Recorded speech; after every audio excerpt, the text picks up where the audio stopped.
जय श्री हरि भक्तों, आइए आज सुनते हैं सफला एकादशी की पावन कथा। और कथा शुरू करने से पहले सभी से हाथ जोड़कर प्रार्थना करती हूँ कि अगर आप लोगों को मेरी कथाएं पसंद आती हैं तो कमेंट बॉक्स में जय माता दी जरूर लिखें। आइए फिर शुरू करते हैं। मोक्षदा एकादशी की व्रत कथा को सुनकर अर्जुन ने प्रसन्न होते हुए कहा, हे कमल नयन, मोक्षदा एकादशी की व्रत कथा सुनकर मैं धन्य हो गया। हे मधुसूदन, अब आप पौष मास के कृष्ण पक्ष की एकादशी की महिमा बताने की कृपा करें।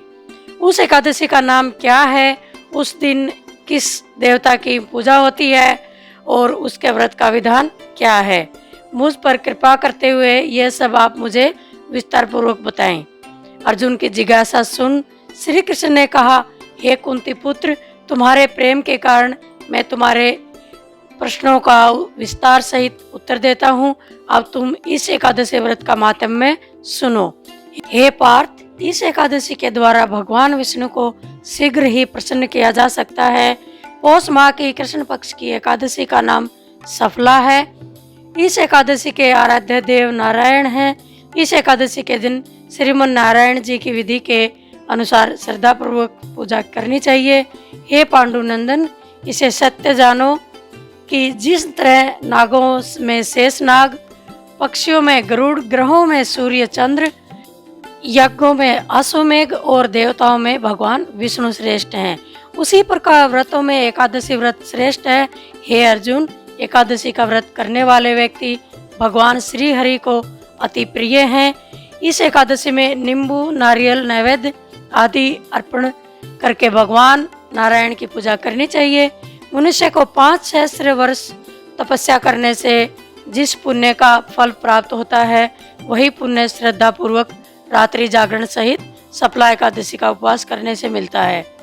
हे कुंती पुत्र, अब तुम सफला एकादशी की कथा ध्यान पूर्वक सुनो। प्राचीन समय में चंपावती नगरी में महिष्मान नामक एक राजा राज्य करता था। उसके 4 पुत्र थे। उसका सबसे बड़ा लुम्पक नाम का पुत्र महापापी और दुष्ट था। वह हमेशा परस्त्री गमन में तथा वैश्याओं के यहाँ जाकर अपने पिता का धन व्यय किया करता था। देवता, ब्राह्मण, वैष्णव आदि सुपात्रों की निंदा करके वह अति प्रसन्न होता था। सारी प्रजा उसके कुकर्मों से बहुत दुखी थी, परंतु युवराज होने के कारण सब चुपचाप उसके अत्याचारों को सहन करने को विवश थे और किसी में भी इतना साहस नहीं था कि कोई राजा से उसकी शिकायत करता।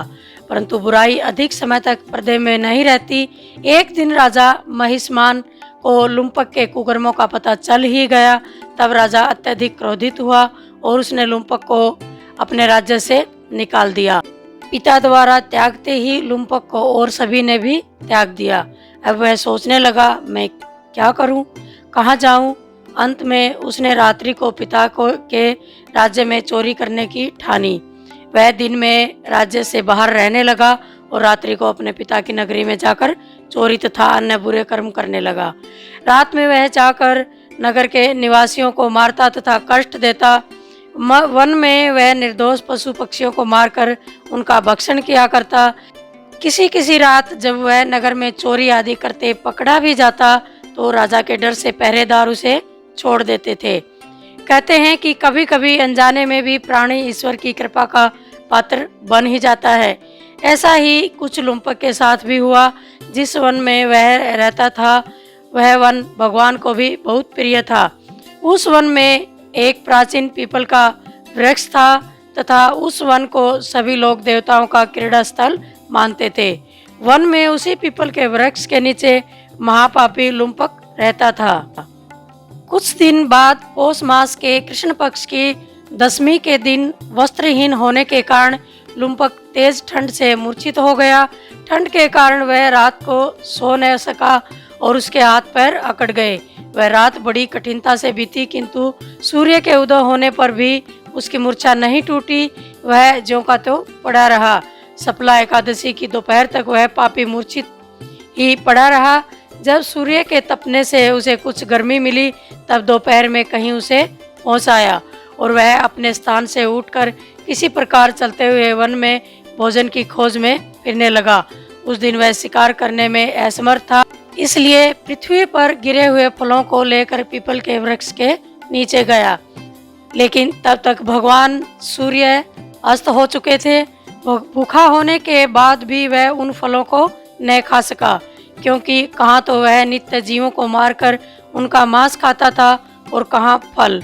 उसे फल खाना तनिक भी अच्छा नहीं लगा, अतः उसने उन फलों को पीपल की जड़ के पास रख दिया और दुखी होकर बोला, हे ईश्वर, यह फल आपको ही अर्पण है, इन फलों से आप ही तृप्त हो।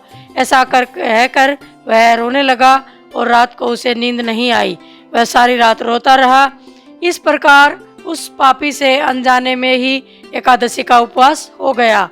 इस महापापी के इस उपवास तथा रात्रि जागरण से भगवान श्री हरि अत्यंत प्रसन्न हुए और उसके सभी पाप नष्ट हो गए।